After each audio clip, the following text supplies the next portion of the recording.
अस्सलाम वालेकुम viewers, tech city channel में आप लोगों को वेलकम। वीवर्स, आज की इस वीडियो में हम सैमसंग एफआरपी सीरीज़ स्टार्ट कर रहे हैं। आपको कुछ बातें समझाने की कोशिश करूंगा ताकि एफआरपी में जो मसले मसाइल आते हैं आप उससे निकल सकें। तो इसके लिए देखें, कुछ डॉक्यूमेंटेशन फॉर्म में मैंने ये बना दिया है। Samsung FRP unlocking tutorial step by step आपको समझाया जाएगा इस वीडियो में। एफआरपी जो होता है फैक्ट्री रीसेट प्रोटेक्शन को कहते हैं, ठीक है। गूगल अकाउंट जिसका दूसरा नाम है। एफआरपी लॉक कब आता है फ़ोन पे, ठीक है। नंबर 1 देखें, जब हम फ़ोन को रिकवरी मोड से वाइप डाटा करेंगे या फिर हम फ़ोन को BLAPCP ऑफिशियल फर्मवेयर से फ्लैश करेंगे तो उसके बाद फ़ोन पे एफआरपी लॉक आ जाता है, ठीक है। एफआरपी लॉक किन फ़ोन्स पे लगेगा? एंड्रॉयड वर्जन उन फ़ोन्स पे लगेगा जिनका एंड्रॉयड वर्जन 5 से लेकर 16 तक होता है, ठीक है। इसके बाद देखें, एंड्रॉयड वर्जन की कुछ हिस्ट्री आपको नीचे मैं टेबल में समझाने की कोशिश करूँगा कि एंड्रॉयड जो है 2014 से एफआरपी लॉक आना शुरू हुआ, यानी 2014 से लेके आज तक जितने फ़ोन भी आएंगे उसमें एंड्रॉयड 5 आया है। इसका नाम भी देखें, लॉलीपॉप 2014 में आया था। इसके बाद फिर एंड्रॉयड जो है इसका लोगो भी आपको नज़र आ रहा है, इस तरह का लोगो होता है। इस तरह से फिर सेकंड एंड्रॉयड 6 आया मार्शमेलो के नाम से, और ये 2015 में है। लोगो भी आपको नज़र आ रहा होगा, इस तरह का होता है जिन फ़ोन में भी एंड्रॉयड होता है। इस तरीके से फिर एंड्रॉयड जो है 2016 में नगेट आया 7.0। उसके बाद एंड्रॉयड 8 आया ओरियो के नाम से 2017 में, लोगो भी आपको नज़र आ रहा होगा। उसके बाद जो है फिर 2018 में एंड्रॉयड 9.1 आया है, ठीक है। इसको पाई के नाम से या पिस्ताशियो आइसक्रीम कहते हैं। और इसके अलावा जो है ये देखें, फिर एंड्रॉयड 10 आया है। एंड्रॉयड 10 में ये आपको क्वेंसी टार्ट के नाम से आया है 2019 में, ठीक है। डेवलपर्स ने नाम अब ऐसे रखे, अब क्या किया जाए। एंड्रॉयड 11 आया है जी रेड वेलवेट केक के नाम से 2020 में। इसके बाद एंड्रॉयड 12 आया है स्नो कोन के नाम से अक्टूबर 2021 में। फिर एंड्रॉयड 13 आया है टीरामिसू के नाम से 2022 में। फिर एंड्रॉयड 14 आया है 2023 में अपसाइड डाउन केक के नाम से। इसके बाद वनीला आइसक्रीम एंड्रॉयड 15 अभी जो चल रहा है 2024-25 में यही चल रहा है, क्योंकि 16 का मेरे ख्याल अभी फ़ाइनल जो है वो नहीं आया, डेमो पे चल रहा है जो भी, या शायद आ चुका है, देख लेते हैं। 2025 में अभी एंड्रॉयड 16 बैकलावा के नाम से जो है आ चुका है। तो आप देखें, एफआरपी अनलॉक अगर आपने किसी फ़ोन का करना है तो उसके लिए पहले ये 4 चीज़ें आपको समझ आना चाहिए। वो 4 चीज़ें क्या हैं कि आपको मॉडल नंबर पता होना चाहिए फ़ोन का, एंड्रॉयड वर्जन पता होना चाहिए फ़ोन का, बाइनरी या बिट और चिपसेट का भी अगर पता चल जाए तो अच्छी बात है।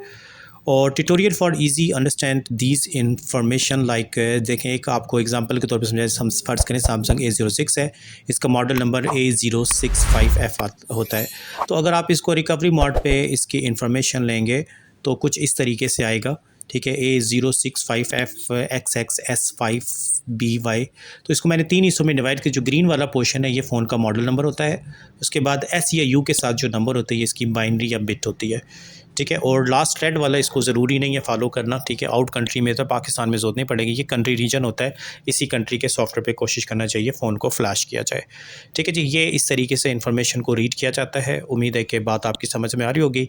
तो ये एक फ़ोन का देखें रिकवरी मोड इन्फॉर्मेशन आपके सामने है, उसको मैंने एरो साइन करके डिवाइड कर दिया है कि फ़र्स्ट नंबर पर एंड्रॉयड 15 शो कर रहा है ये इस तरीके से। सेकेंड एरो साइन आपको मॉडल नंबर शो कर रहा है, थर्ड में बिट नज़र आ रही है आपको, और फोर्थ में कंट्री रीजन। इसकी कोई हमें ख़ास ऐसी ज़रूरत नहीं होती है, ठीक है। ये आपको कुछ चीज़ें समझाती हैं।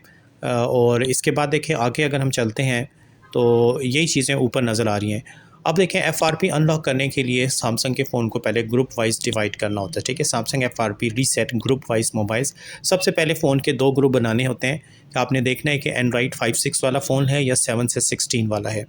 तो 5-6 वाला फ़ोन जो होता है ये भी आपको अभी देखें साथ साथ बताता चाहता हूँ कि किस तरीके से फिर आपने इस चार्ट को समझना है अच्छे तरीके से, ठीक है। एफआरपी लॉक रीसेट या रिमूव करने के लिए जो है इस चार्ट को समझ लें। अगर ये बात आपकी समझ में आ गई तो उम्मीद है कि गलती आपसे नहीं होगी। तो ये देखें 2 हिस्सों में जब डिवाइड करेंगे तो 5-6 एंड्रॉयड जो होता है इसको डाउनलोडिंग मोड पे किया जाता है, और सैम FWFRP टूल फ्री या अनलॉक टूल से भी आप पेड टूल होता है इसके ज़रिए भी कर सकते हैं। जबकि एंड्रॉयड 7 से 16 वाले जो फ़ोन होते हैं इनके FRP के डिफरेंट तरीके, सिक्योरिटी अलग अलग होती है। तो इनका पहला तरीका जो होता है FRP अनलॉक करने का 7 से लेकर 16 15 तक के जो फ़ोन होते हैं MTP सर्विस टेस्ट मोड पे इनको किया जा सकता है। इसके अलावा आप डाउनलोडिंग मोड पे कर सकते हैं, लेकिन सिर्फ उन फ़ोन को जो मीडियाटेक CPU वाले होंगे, सब नहीं होंगे ऐसे। ईडीएल मोड पे होंगे सिर्फ वो फ़ोन जो क्वालकॉम स्नैपड्रैगन वाले होंगे।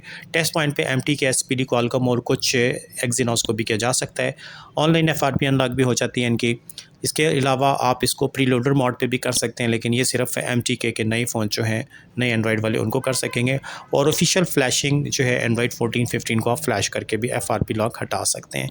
ठीक है, अब ये जो FRP हटाने के तरीके हैं, इसमें देखें मेथड नंबर 1 जो होता है, ये आपको अलग अलग कलर में मैंने समझाने की कोशिश कर रहा हूँ। ये डाउनलोडिंग मोड पे होगा और ये आप एंड्रॉयड 5 6 को आप सिर्फ कर सकेंगे SAMFW टूल या अनलॉक टूल से। मेथड नंबर 2 जो MTP सर्विस टेस्ट मोड पे होगा, ये कोड डायल करना पड़ेगा और ये 7 से 11 तक मोस्टली ज़्यादातर CPU पे काम कर जाता है। मेथड नंबर 3 जो है, ये डाउनलोड मोड सिर्फ MT के फ़ोन पे होगा जिनका एंड्रॉयड वर्जन 9 से 13 होगा, ज़्यादातर पे काम कर जाता है। Method number 4 EDL mode Qualcomm Snapdragon के लिए होता है। इसके लिए टेस्ट पॉइंट या EDL बूट केबल के ज़रिए करना पड़ता है और ये आमतौर पे 10 से 16 पे काफ़ी सारे फ़ोन पे काम करता है। मेथड नंबर 5 देख लें, जो टेस्ट पॉइंट ऑल CPU पे हो जाता है और इसके लिए एंड्रॉयड 10 to 16 होना चाहिए। मेथड नंबर 6 जो है, ऑनलाइन FRP अनलॉक IME के थ्रू इसको करना पड़ता है और इसके लिए फिर देख लें एंड्रॉयड वर्जन भी, शमीरा टूल भी इस्तेमाल कर सकते हैं। प्रीलोडर मोड जो है, ये आपका इस्तेमाल होता है MTK 12 से 16 एंड्रॉयड तक। और इसी तरीके से मेथड नंबर 8 जो है, ये और फ्लैशिंग करनी पड़ती है। इसमें आमतौर पे 14 15 16 वाले फ़ोन होंगे। 16 अभी तक मैंने ट्राई नहीं किया, 14 15 हो जाते हैं। आगे देखें FRP करने के लिए, ये आगे आपको मज़ीद थोड़ा सा मैं बता दूं कि all Samsung mobiles based one of the following CPU chipset, यानी जितने भी सैमसंग के फ़ोन होते हैं वो इन 4 में से एक CPU पे बने होते हैं। तो ये नीचे देखें CPU चिपसेट की लिस्ट बता दी जा रही है, वेरिएंट और ड्राइवर्स।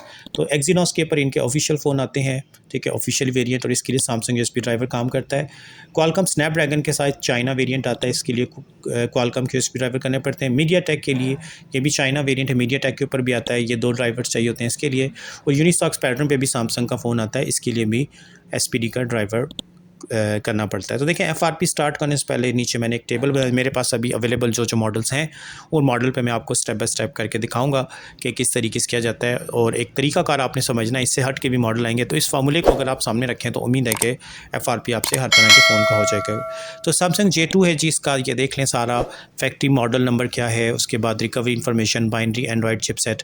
J1 का भी देखें ऐसे ही, J7, और ये सारे मॉडल्स की लिस्ट आपको नज़र आती जा रही है। ठीक है, कौन सा फ़ोन किस बिट पे खड़ा हुआ है, ठीक है, उसकी रिकवरी या AP वर्जन की इन्फॉर्मेशन आपको तीसरे कॉलम में दिखा दी है, बिट भी बता दिया। चौथे कॉलम में एंड्रॉयड कौन सा है इन फ़ोन्स का, ये भी बता दिया, और कौन कौन से चिपसेट CPUs पे लगे हुए हैं ये भी आपको नज़र आते जा रहे हैं। ठीक है, ये देखें, ये इतने मॉडल्स मेरे पास फ़िलहाल पड़े हुए हैं, तो इनके ऊपर मैं कोशिश करूँगा आपको 1 बाय 1 प्रैक्टिकली एक एक करके दिखा दूँ।